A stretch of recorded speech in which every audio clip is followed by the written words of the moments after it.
What's going on, everybody? Thanks for checking out the Among the Ashes podcast. We're your hosts, Wes and Chris. On this episode, we're hanging out with a good buddy of mine, Mr. Scott Brown. Scott's going to share what it was like bouncing between California and Alabama while he was growing up, and how his life took on major shifts depending on which state he was living in at the time. He discusses his alcohol and drug addiction, his love of music, as well as his stint in the U.S. Army. He also dives into his divorce and how it impacted him, his kids, and everyone around him, and how he's always felt God tugging at him no matter what he was facing or battling in his life. This is a multi-episode event that you don't want to miss. So everybody buckle up and get ready for a crazy ride with Scott. This is part 1, Consumed by Cali. What's going on, everybody? Thanks for tuning in tonight. I'm Wes, your host. This is Chris. Hey, what's up? Your other host. How's it going, buddy? Doing good. How are you? Doing good, man. We've got Scott Brown on tonight. How you doing, man? Good, man. How are you? Doing good. You excited? Yeah, I'm excited. Yeah. For all like 2 people that'll listen, me and Chris. Yeah. I'll be honest. I probably won't listen to this after this. Yeah, it's a little tough, man. It's hard for me once I get through editing it, for sure. Like to go back and listen to it, but I do. I'm gonna listen to it as much as I can, just so it makes it climb. Yeah. But I'm an interesting dude, so you are. You're probably gonna want to listen to it. And hopefully they tune in for you, because I know they're not tuning in for me. You know what I mean? So, well, Chris, anything special going on in your life? No. Well, I mean, dog did have puppies yesterday. Had 8 puppies, so that was an experience. Scott, you need a puppy?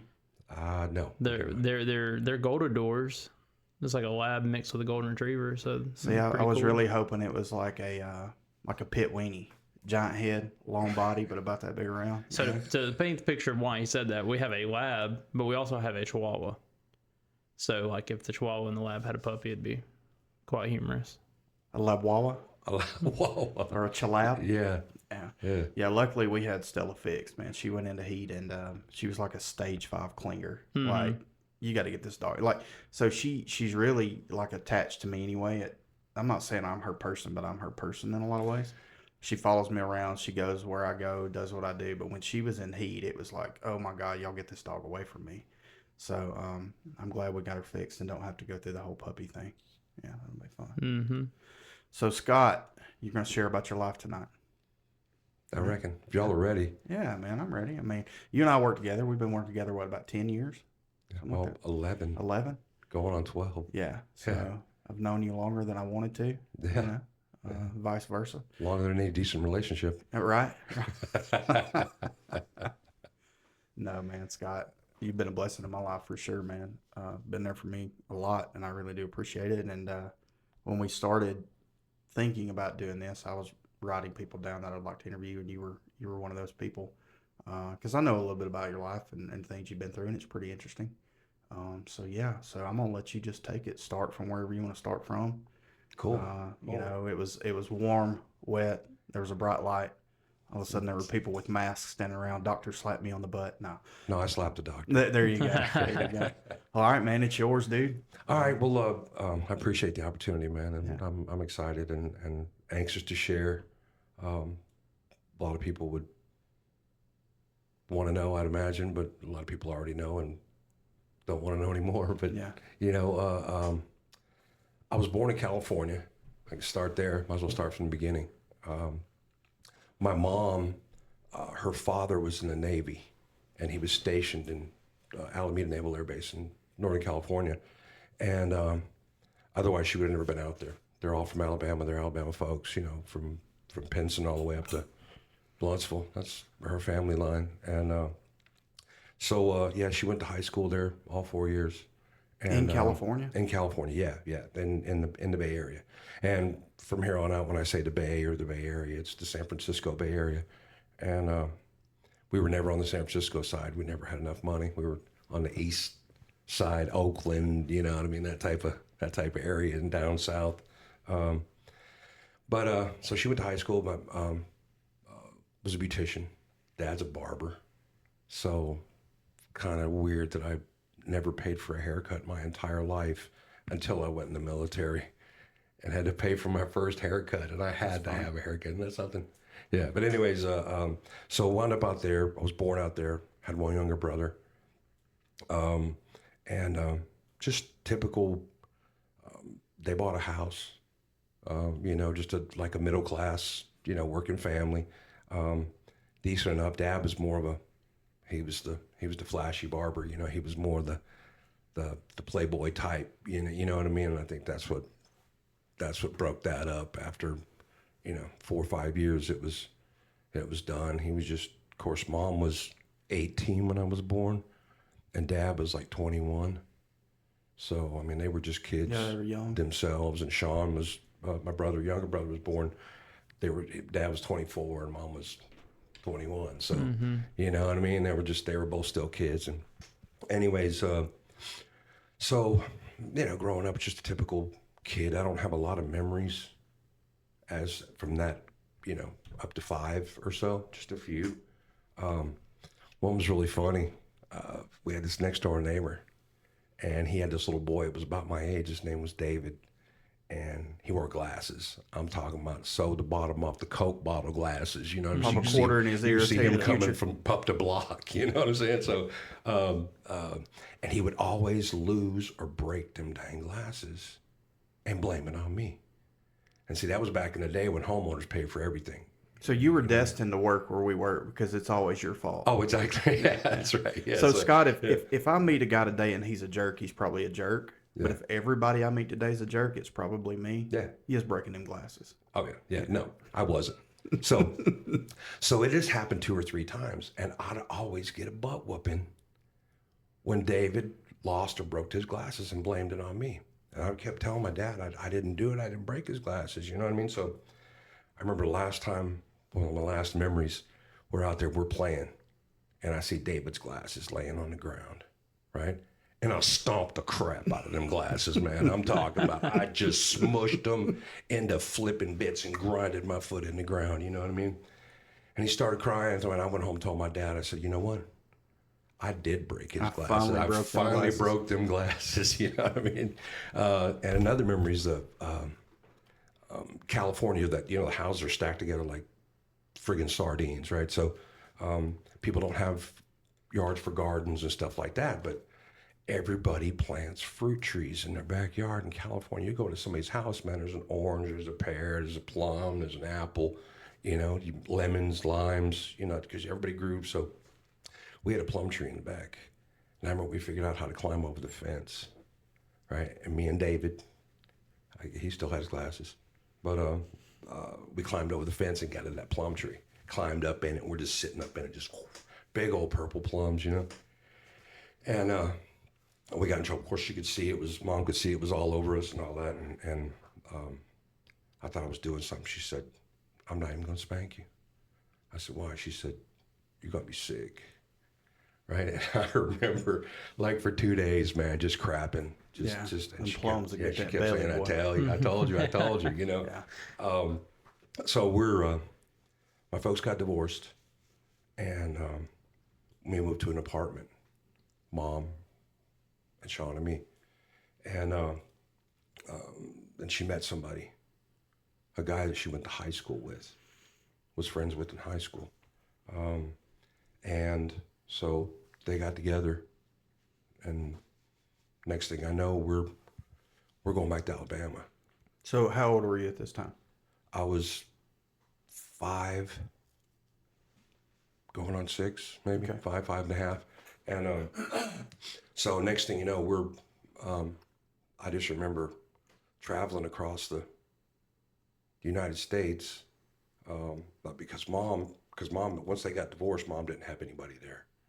And I think her boyfriend was just looking to get out, get away from California. And so we take this journey, 2,500 miles, right? In a Pontiac Firebird. Oh, man. Yeah.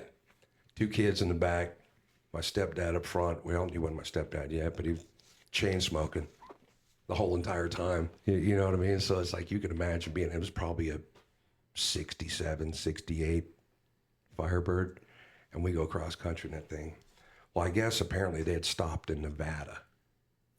I can't exactly remember, Carson City, Nevada, and got married at courthouse or whatever, because my mom's dad said, you show up here and y'all aren't married.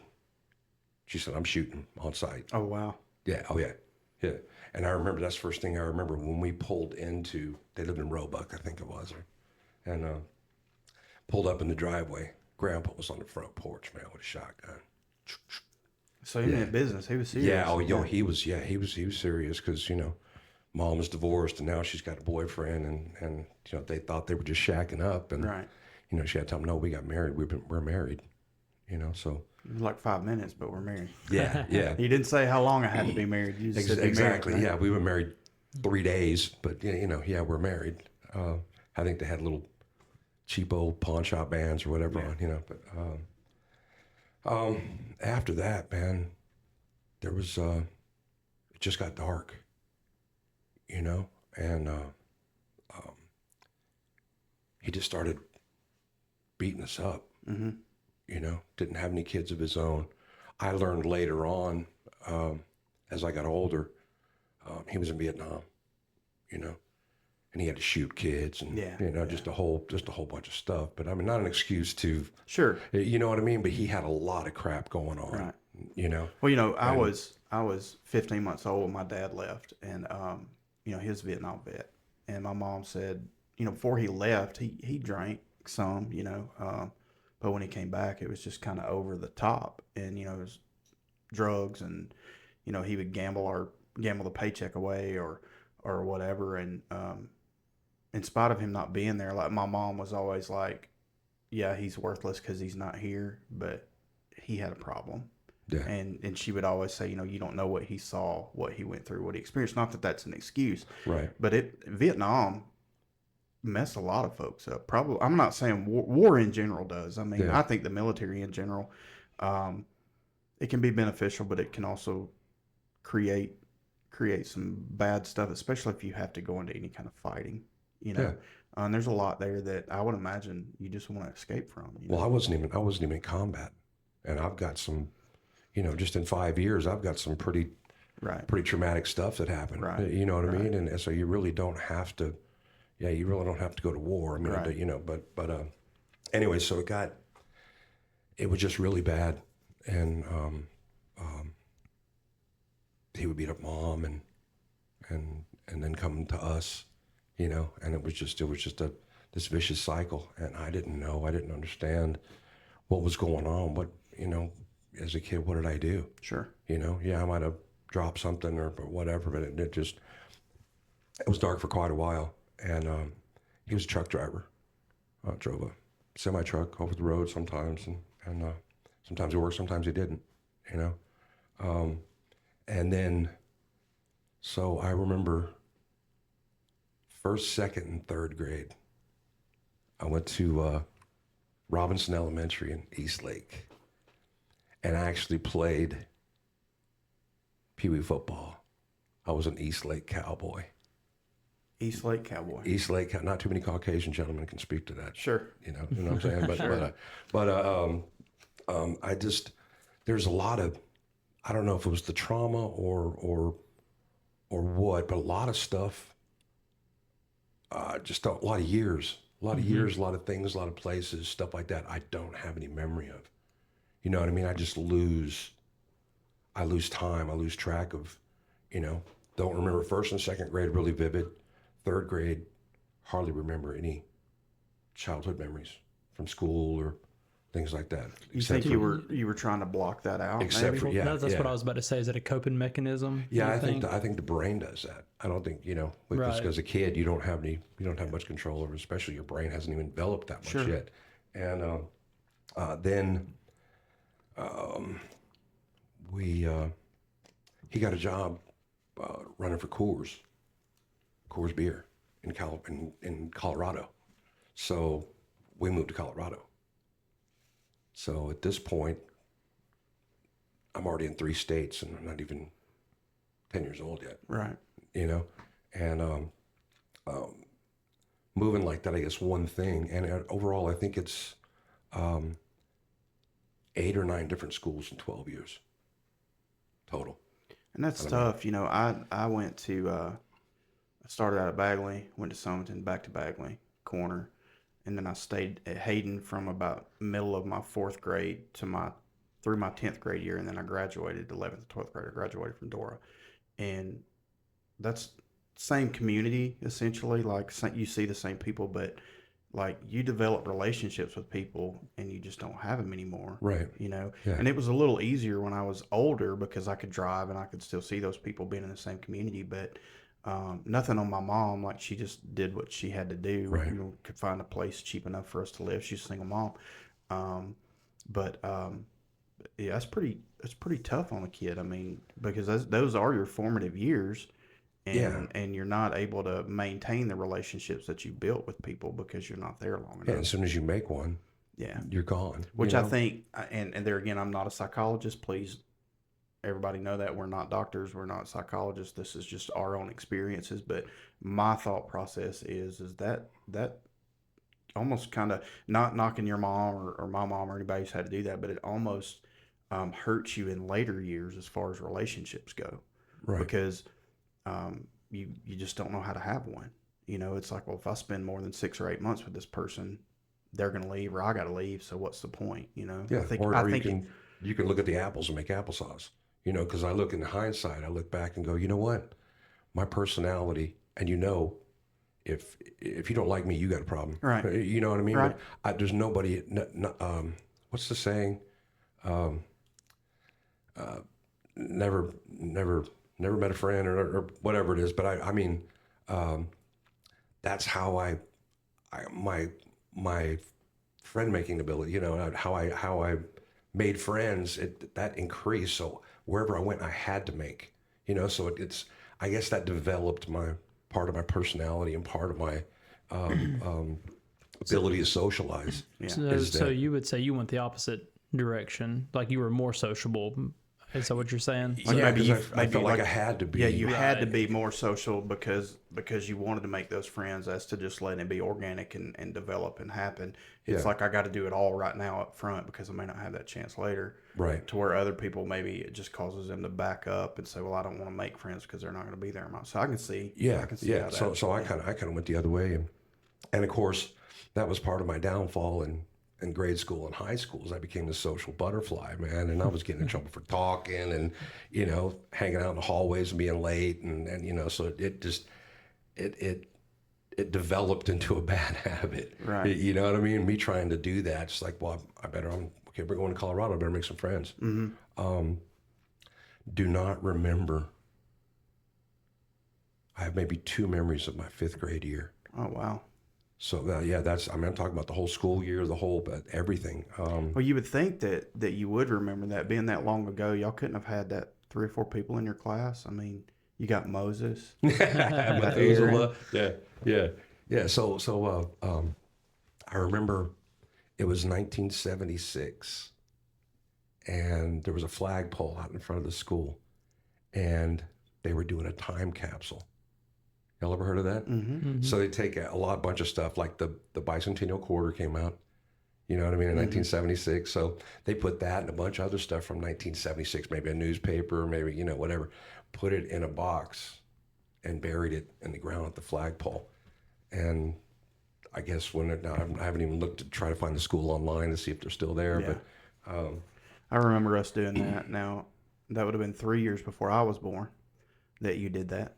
But I remember us doing that probably somewhere around 2nd, 3rd, 4th grade, somewhere in there.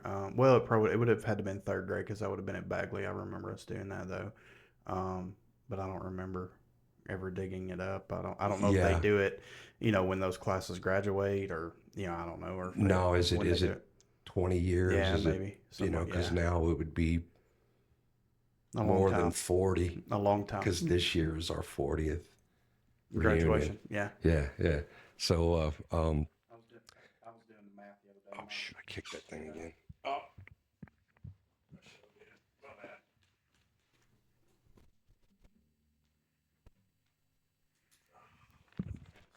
Uh-oh.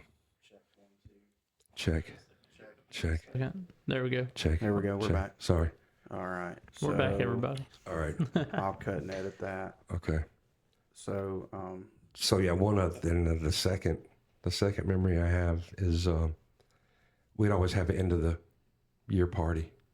school year party.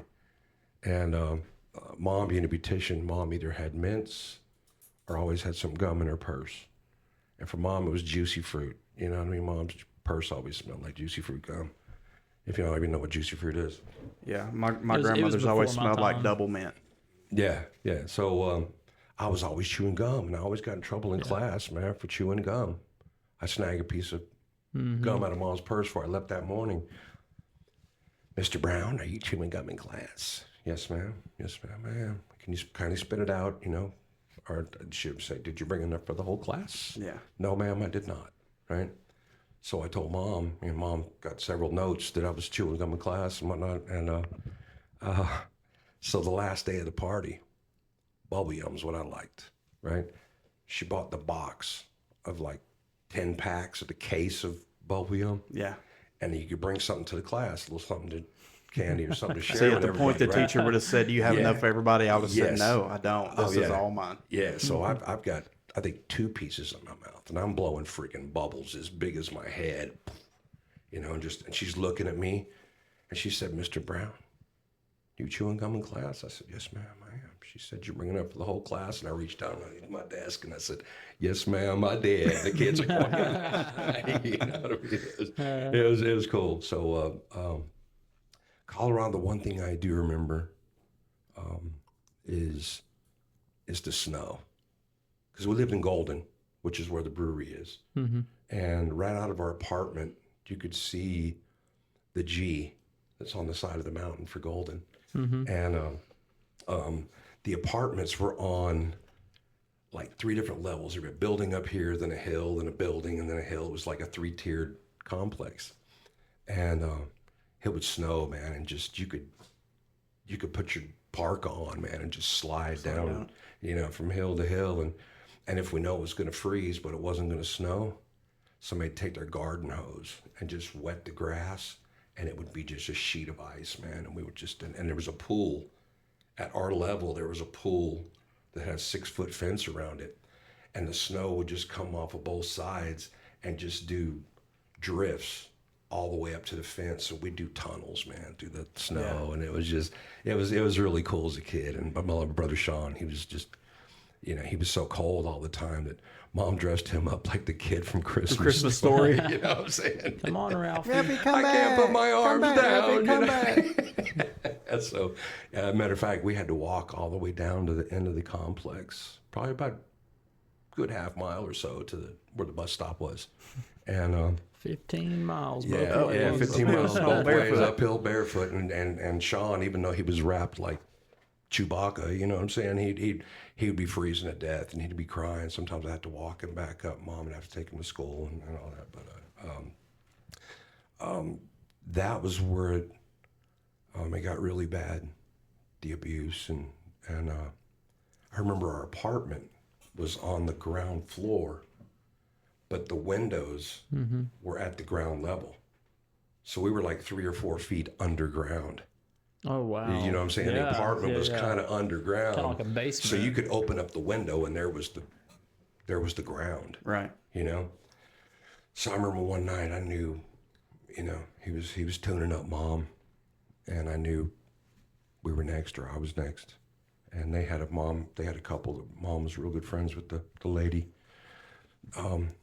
in the same complex, and he was coming in. I knew he was coming.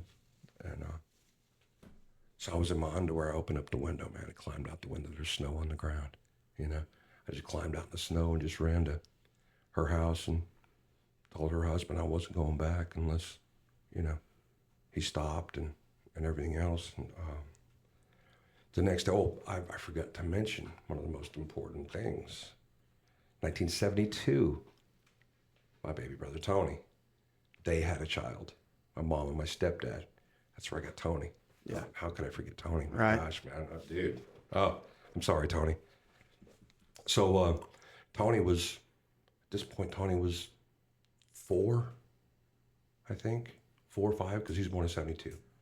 So, and he never touched Tony. That's what I was going to ask. Was it? Never. Did Tony get any of Tony these? was always the kid in the corner, just and bless him, man. Yeah, you know thank what I'm God he saying? didn't get it, you know. Yeah, but I mean, just bless him. Not only the fact that he had to see all this crap, but he's probably wondering, well, why is why is it not happening? Why is it not happening to me? Yeah. You know. So the next day, we had one of those cool '70s vans, man, one of those conversion vans, you know. So Mom loaded us up the next day, all three of us, or all her and the three of us boys, and she got about 100 miles away and called my stepdad and said, "I'm gone. Only way I'll come back is if you never lay a hand on them again, you know, or me." Yeah. Period. And she came back, and it never happened again, because he wasn't worried about anything else but her taking Tony. Yeah. That was his baby. Yeah. You know what I mean? That was his only child. Well, no, Tony has a bigger sister. He was previously married and had a daughter with his first wife. You know, that's kind of the way it happened with us. Like, my stepdad, he was a great provider. Like, I mean, we had nice clothes and Nike tennis shoes, but that was one time a year. You know, it was at school time. And I remember, like, my room, I kept my room straightened up and cleaned up. I mean, it was a kid's room, but 5 minutes it'd be picked up, you know. My sister, on the other hand, I mean, you're stepping on stuff walking through her room. And my stepdad, you know, he ranting and raving, you know, and, you know, I thought my name was MF and SOB, you know, it's the way he talked to me and stuff. And I was hired, or a live-in hand, basically, you know, I had a cattle farm. And I remember coming home one day and all my stuff's gone. And dude, I had every Ninja Turtle in the world. Wow. That I worked for and paid for. Yeah. Some I got for Christmas, but I would do odd and end work for my aunt, and I'd buy Ninja Turtles or whatever. That's what I was into. Gone. All of it's gone. I had this hovercraft boat I loved. Gone. Got it for Christmas. And threw all my sister's stuff away. And, you know, and that was punishment because our room wasn't clean, which it was better than some of the other punishment I got. But when I was about 15, we were working cattle one day, and one of their friends, my mom and stepdad's friends, were over for dinner, and her husband was down there. And whatever reason, my stepdad just wanted to go off on a tangent that day. And, you know, we had a lot. There was 3 lots. We're separating cattle. Like, if I let a cow go by, all I had to do was open the gate and bring it back. Yeah. It wasn't like it was gone, you know. And, dude, it got ugly. And, you know, he threatened to beat me with a stick. And I told him, I said, I'll kill you. I'll kill you. You touch me again, I'll kill you. Yeah. So I know where your ammunition's at. I know where your gun's at. If that's not sufficient, I'll get it. And I meant it. I was 15 years old, and I didn't say anything. I left walking, and one of the guys that helped us pick me up, and he's like, you know, man, he's just upset. Don't worry about it. Blah blah blah. And I guess he told my mom the next day we were gone. And thank God we did, because I probably would have killed him. You know, and where would I be now? You know what I mean? But and not that he was a bad person. Like, he had a lot of good attributes, but.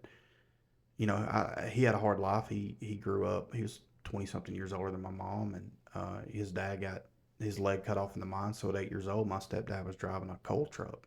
You know, I mean, he was timber trucks, and he was working. So he had a hard life, and I get it. I mean, it taught me how to work, taught me how to be a man, things like that. But there was just sometimes you just take it too far, you know, and that's one thing I've always tried with my kids is to not take it too far. Mm-hmm. You know, I've whipped my kids, I've talked loud to my kids, but it's like I don't ever want them to go through that trauma and that abuse, and because it affected me long term in life. You know what I mean? Like you know, at work, I don't really stand up for myself as much. You can kind of, I'll yes sir you to death just to get you to quit. Mm-hmm. You know what I mean? Instead of taking my stance, even if I'm right, it's just yes sir, yes sir, yes sir. You know, so you know it's probably a good thing that she took that stand, and even if it was for Tony, you know, it stopped. Yeah. And I don't know if it would have been any easier for her to do it by herself. Probably not, being a single mom, especially in the 70s and 80s when minimum wage was $3 an hour. You know what I mean? If it hadn't been for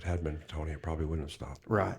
You know, and one of the scariest, most tragic memories that I've got is we were in that house in Colorado. We had to move from that apartment, and She left. I'm sorry. She left when we were in that house. I think we were renting a house in a different city in Colorado, and lived next door to an Italian family. Fabulous, man. Made their own sausage and Italian food, and had a wine cellar where they made cheese, and that's just fabulous. But anyway, so I'm a 9 or 10-year-old kid. I can't remember, probably closer to 10. And one night, it was just bad. And I remember somewhere during the night getting up, walking into the kitchen, grabbing the biggest knife I could find. And I'm standing over him in the bedroom. Him laying on his back. I was just about to plunge that knife into his chest. And I don't know what stopped me. Had to be the Lord. Because there was nothing in me that was going to stop. Because, you know what I mean? But I just looked at Mom, and she was sleeping, and you know what I mean? Then I just went back in the kitchen and put the knife back up. But no 9 or 10-year-old boy should ever feel like that, man. Ever be in that situation. Yeah. You know? But I remember whenever he would go out of town, or Dad would say to me, you know, when I was a little bit, now you're the man of the house now, you know what I mean? And I had 2 younger brothers that I took care of, which will be stories for later. But yeah, that was tragic, man. And then up to this point, up to Colorado, so 10 years, 5 years, so 5 or 6 years had gone by from 5 to 10, right? I had seen my dad one time. Dad had come out to Alabama one time and got a hotel room. We stayed with him in the hotel room. We did something during the day, and he dropped us back off, you know, or spent a couple of days with us. But never saw Dad. As soon as Mom left Alabama, he stopped paying child support. So Mom never got anything. Raised us on her own for the most part, because a lot of times, what's his name didn't work. Yeah. So, so Dad was really not in the picture, but he'd gotten a girlfriend or wife, I can't remember, but there was a lady in his life, and wanted to start seeing us, you know, and we're closer, so it'd be cheaper from Colorado to send us. So we started spending the summers at Dad's in California. Come out there, and you know, he was doing, they were doing shows, how to teach people how to style the 70s style hair, you know what I mean? That was real big, and so they were making good money. He had a house, you know, big house. So all of a sudden we go from rags to riches, right? You know. Well, we get back that summer, and I just mentioned to him about what was going on, because we'd only seen him like 2 other times before that, and he had to come apart, you know, that we were getting abused. So I said something to Mom about custody one time. She said, "No, he just took you." He said he got an attorney and said they're not going back there, maybe to visit. You know what I mean? So he, all of a sudden, we're in California again, you know, and this is you and Sean. This is Sean and I, yeah. And another thing is Tony, man. All of a sudden, the only 2 brothers he's ever known are snatched right out of his life. You know, he was big, liked Hot Wheels and tracks, and collected Hot Wheels and stuff. Mom said for 6 months after we left, that's all he did was roll Hot Wheels on his bed and on the floor, and you know what I mean? Pretty traumatic. Yeah. You know? And I don't know if y'all can hear that. It's raining and thundering pretty bad. Anyway, go ahead. Sorry for the audio if y'all can hear that out there. That's par for the course. Yeah, that's right. Perfect background. Yeah. I planned it. Yeah, so so basically, now we're going back. We've done a role reversal, so now we're doing Dad's for school and Mom's for summer, you know? And at that point in time, Colorado didn't work out, or he lost his job there, and they went back to Alabama. So Mom and them moved back to Alabama. So I was back to going from California to Alabama, and we had, it was pretty good. Like I said, we had things for for a change. Not that we didn't have things. Mom always provided. You know, Mom was great. I mean, I can't tell you how many times that he used to tip in 50 cents and $1 back in the day. Well, she'd come home with a purse full of quarters, and we want to go somewhere. She'd just dig in her purse and Drop quarters. Video games for days, boy. Oh, dude, not that. It wasn't even video games yet. You know what I'm saying? It was like that penny candy for when gumballs were a penny. You know, back in the day. But I remember her, you know, getting dinner from her tips, a couple boxes of mac and cheese, pack of weenies, and you know, making dinner. But Mom always, you know, nothing against Mom. She was the rock that kept all of us together. Yeah, I mean, that's the way my mom was. Like, in spite of our circumstances, we never knew we were poor. I didn't. Right. I didn't. You know, I mean, I knew like, you know, when I turned 16, obviously she couldn't buy me a car. You know, we had one car, and she eventually bought another one, and I got it. But like, I never thought of myself as the poor kid. You know what I mean? My mom is a seamstress. All of my aunts and my mom, my grandmother, like, they can make clothes. Like, I mean, they look legit. You know what I mean? And you can have my mom a few pieces of fabric. You know, for Christmas every year, she makes wallets and purses and whatever, and it looks like store-bought stuff, you know. So, you know, we never knew we were poor. We had a lot of hand-me-down stuff or a lot of homemade stuff, but we never knew it because she just made it happen. I don't know how, but she did, you know. Yeah. Well, it's just any good mom's going to be like right, that. 100%. You know what I mean? And that's the way Mom was. And we always had food to eat. There was always something, you know what I mean? Like, we were never hungry. We were never dirty. Our clothes were never dirty, you know. Because she would take that tip money and stop by on the way home and, you know, get a loaf of bread or pack of weenies or something, you know. My mom's still that way. Like, I could call my mom right now and say, "Hey, Mom, you got any money?" She's like, "Yeah, I got a little bit. How much you need?" "Well, I need all of it." "Okay, well, come get it." Yeah. I mean, it's just, you know what I mean? She'll sacrifice for us even as adults, you know. I don't know. I can go on and on about and my mom was the Southern mama too. Yeah. You know what I mean? I mean, she talks like me. She had that California accent because that's where she grew up. Right. But, you know, her mom was always like, "You got something to eat? Do you have something to eat?" You walk in the house, "Hey, get you something to eat." There's something in the fridge. You know what I mean? So Mom's still like that. Right. You know? That's what going by her house, checking her mail or something like that. You know, and, "Hey, there's something in the fridge. Get you something." You know, you know what I mean? And that's the way she's always been, and the way she'll always be. Thank God I've still got her. You know what I mean? For real. I was like Chris's mom. She passed away how many years ago now? So she passed away in 2015. Yeah. Yeah. But even me, like, so Chris was a student in my youth ministry, and like, she always just trusted me to take Chris wherever and do whatever, you know.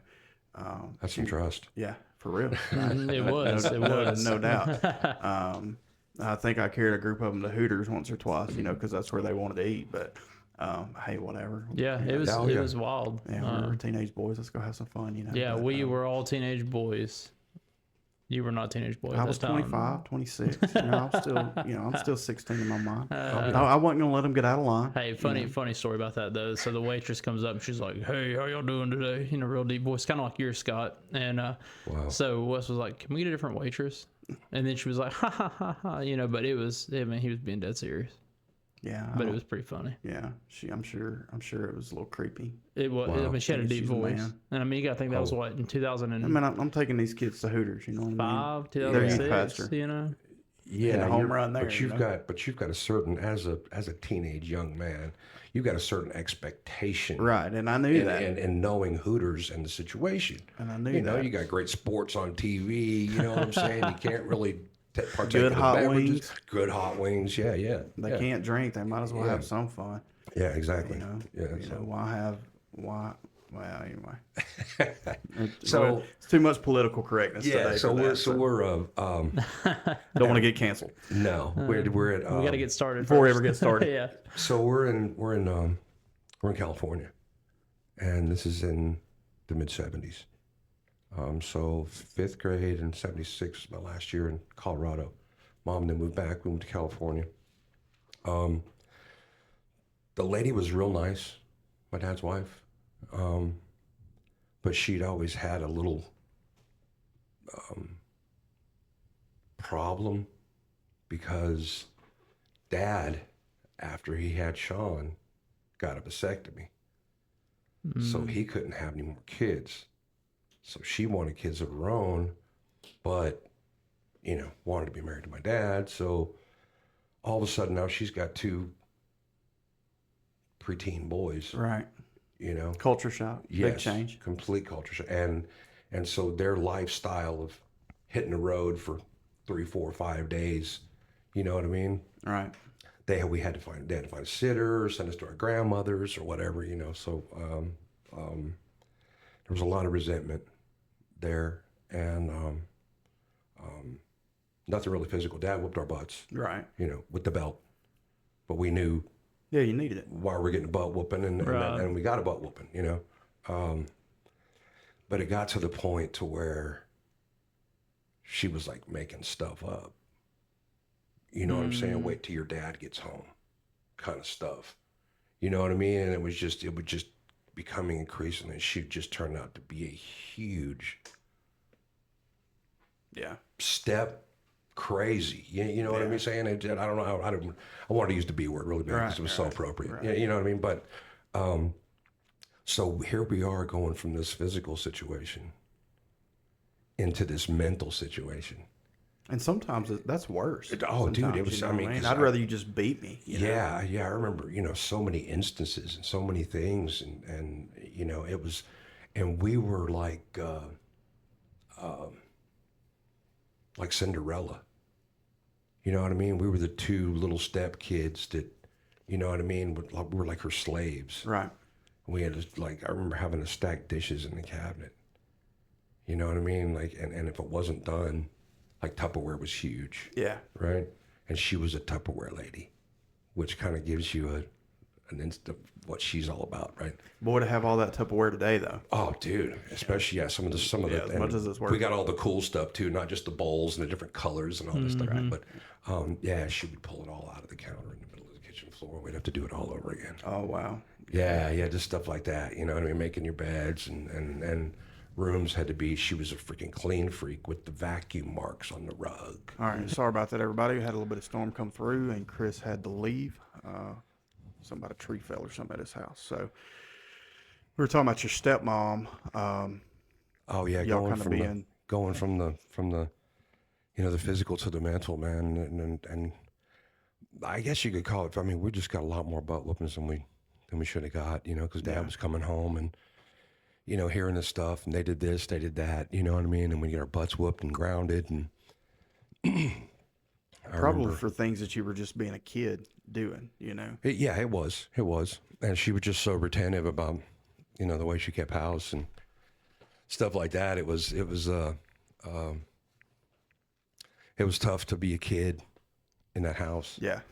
You know, it was a huge house. It was on a little man-made lake, and it's called the Island, you know, and very prestigious place to be in that part of town. Kind of like Chateau de Snyder here. Exactly. Yeah. I kept, like when I pulled up, I kept waiting for the butler to come out. Yeah. Well, I gave him the weekend off. Oh. So, it was just our lives had changed again, you know, and it just seems like we went from progression to progression. You know, we just kept going from everywhere we went. It just continued, and it was tough. Mm-hmm. It was real tough. I always had friends, though. You know what I mean? Because that's my first plan of action was, hey, I got to make some friends. Right. You know, get to know folks. First time drinking story. What should I go? Yeah.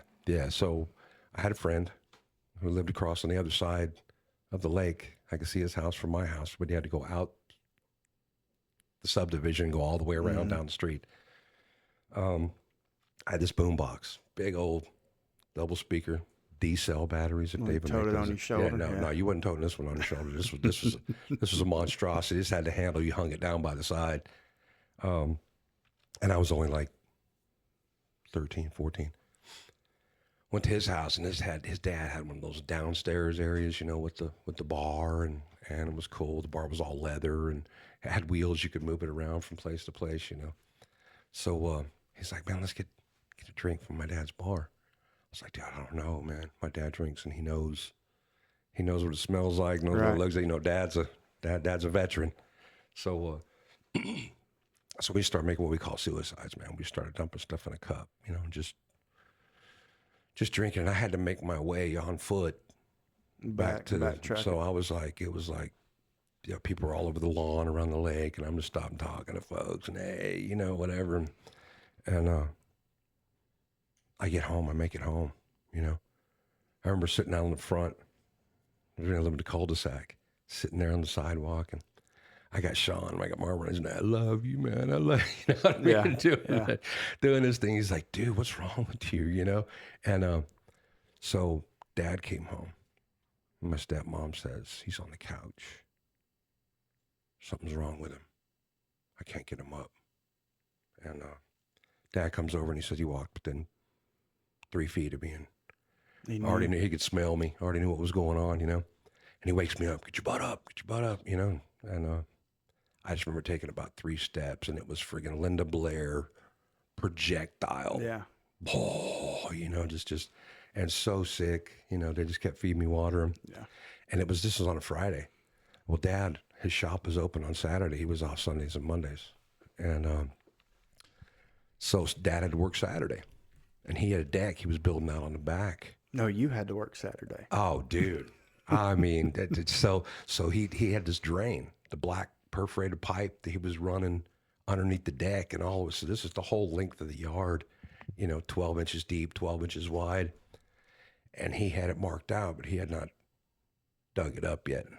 Well, that was my job Saturday. Yeah. And I'm just, hungover, just feel like somebody kicked me in the head, you know, cotton mouth. And his only instruction was just feed him water all day long. You know, don't put anything else in his stomach, just feed him water. You know, it's funny. We did an interview a couple weeks ago, and we were talking about being teenagers and doing your dirt or whatever, and how you think your parents don't know, you know, and there's probably a lot of times that they don't know, but like we would get busted smoking. How did she know? Duh, you smell like it. Yeah, you know what I mean? Did she not smoke? No. Yeah, see, everybody in my family smoked, so I probably, that's one I could have got away with. So, and then, you know, we had our hiding places, and my aunt would find it, or, you know, my mom would find it or whatever. And we're like, how'd they find it? But it's like, you don't think about them being teenagers and doing their dirt, so they know. They know where it's hidden. They know what you're doing. And I remember my cousin Marcus, we had all went, or I didn't go actually that weekend, but we would go camping, and people would, you know, everybody pull their money together and get alcohol or whatever. And we're 15, 16, or we're able to drive, so we're probably 16, 17. But that next day, he was going to rotate his tires and change his plugs in his car or whatever anyway. Might have been a little older than that, but we were still too young to be buying alcohol, still living at home. And he just started sweating. And it's like, bro, how much did you drink last night? And he's like, oh, I had a few. And I was like, you had the whole case, because like I'm getting drunk smelling you right now. Like, and his mom would come down and he would go to the opposite side of the car. And then she'd walk over there and he'd come back around. Like he would just avoid her. Yeah. And she finally was like, why do you keep moving? Like, I'm trying to talk to you. Why are you moving around? Oh, I'm just trying to get work done. I'm just trying to finish what I'm doing, you know, like she didn't know. Yeah. You know what I mean? Yeah. So we always wondered how we got in trouble, but yeah. So that's that. So that was my first and last lesson.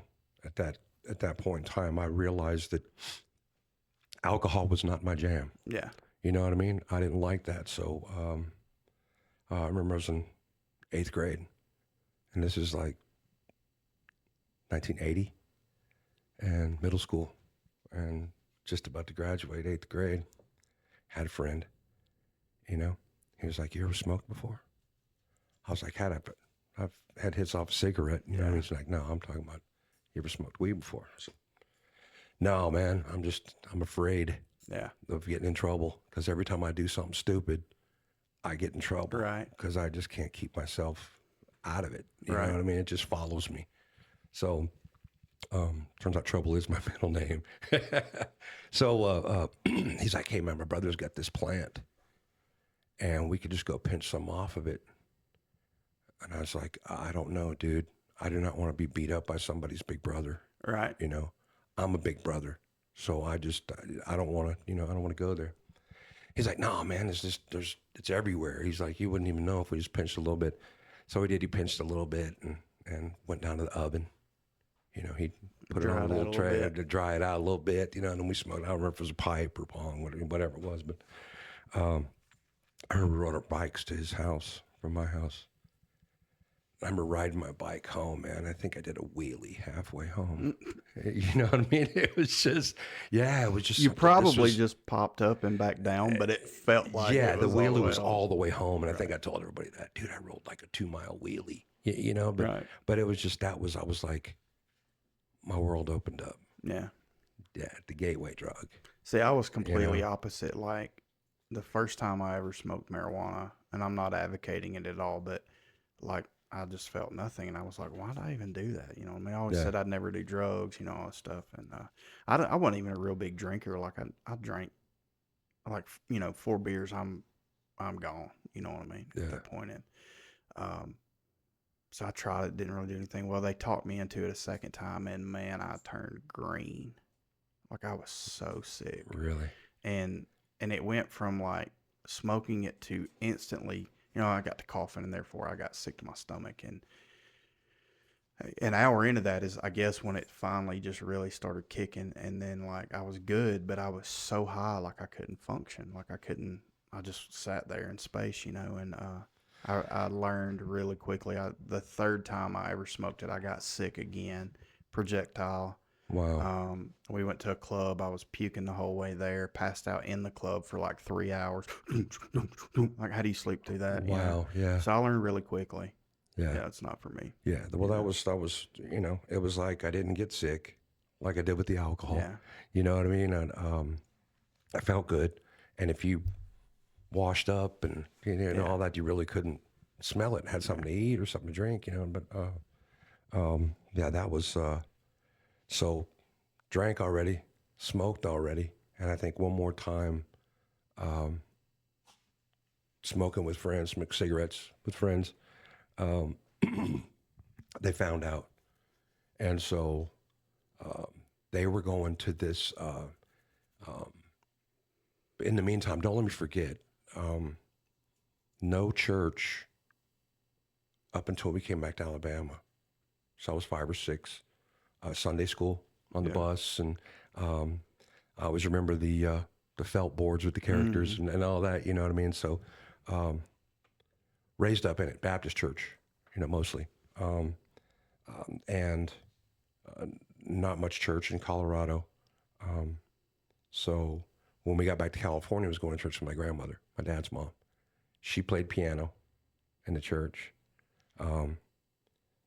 She was 17 years old when she started playing piano for the church. She played a week before she died when she was 88 years old. Wow. And could probably tell you on 2 hands how many Sundays she missed. Yeah. She was the music. Right. It was Church of Christ if Grandma wasn't there. Right. You know what I'm saying? No music. No music. Yeah, you didn't have nothing. So raised up that way, so I understood the Baptist church and understood Sunday school and stuff like that.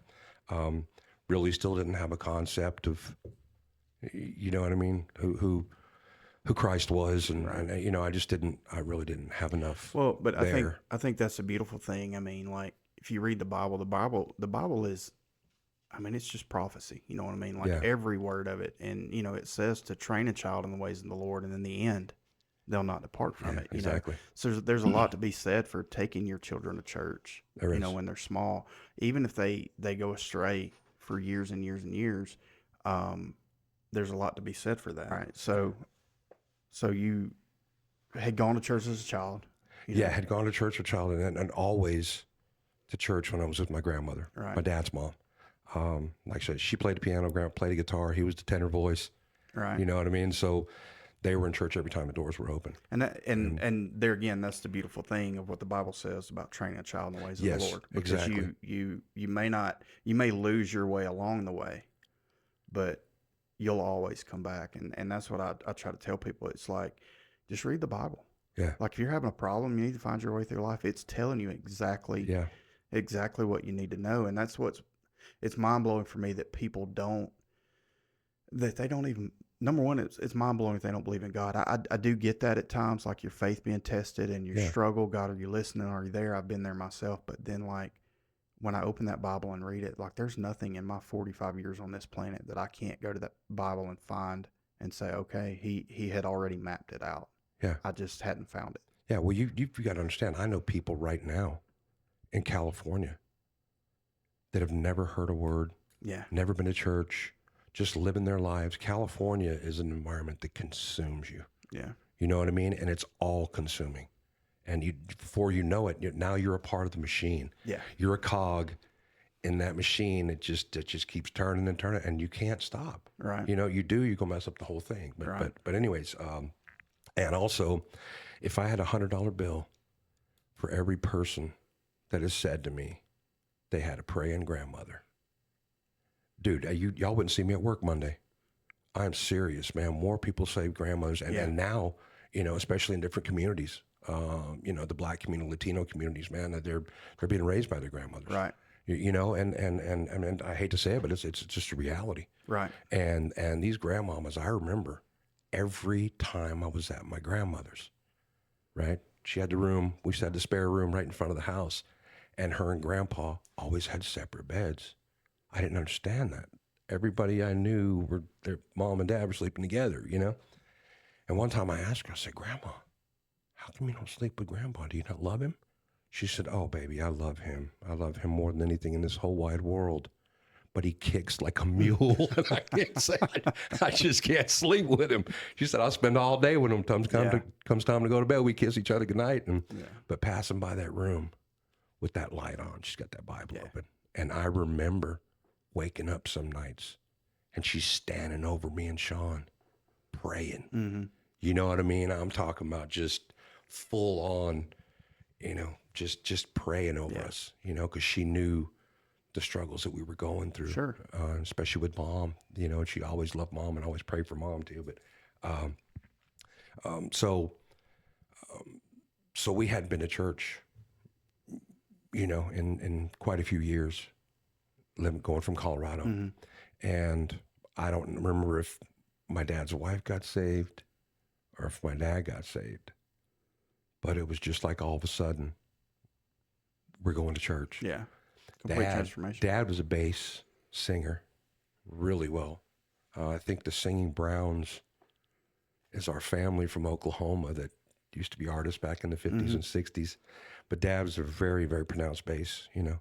And that's where I got a little bit of it. I was going to say, you didn't gain none of that, did you? No, I didn't gain any of it. Give us a little bit, Scott. Give us a little. Mama sang bass.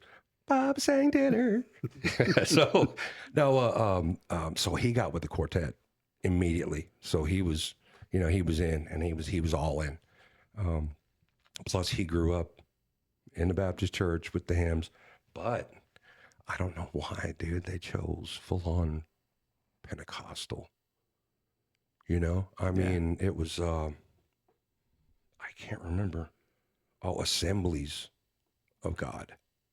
I don't know that. You know, I didn't. Well, you know, I'm licensed in the Church of God, and the Church of God split from the Methodist Church, and the Assemblies kind of took off of Church of God. But the 70s and 80s, there was a huge movement of, you know, the Pentecostal church, and I would say in California, that's probably why. Mm-hmm. Just the explosion of the Pentecostal movement. You know, we grew up Church of God here in Alabama as kids. I don't know why. It's just my grandparents went, my mom went, and I've been to just about every denomination. It's funny. Licensed in the Church of God. My two youngest kids pretty much cut their teeth on the pews there, and all four of my kids are so Baptist. Yeah, you know, it's like because we go to a it's under the Baptist umbrella, but it's as Pentecostal as you can get in a Baptist church. You know, man, you're free to worship how you want, think how you want. They're not anti this, anti that. They're just like, hey, we want you to come. You know what I mean? Just be here and worship how you want to worship and do what you want to do. But it is interesting to hear on the West Coast.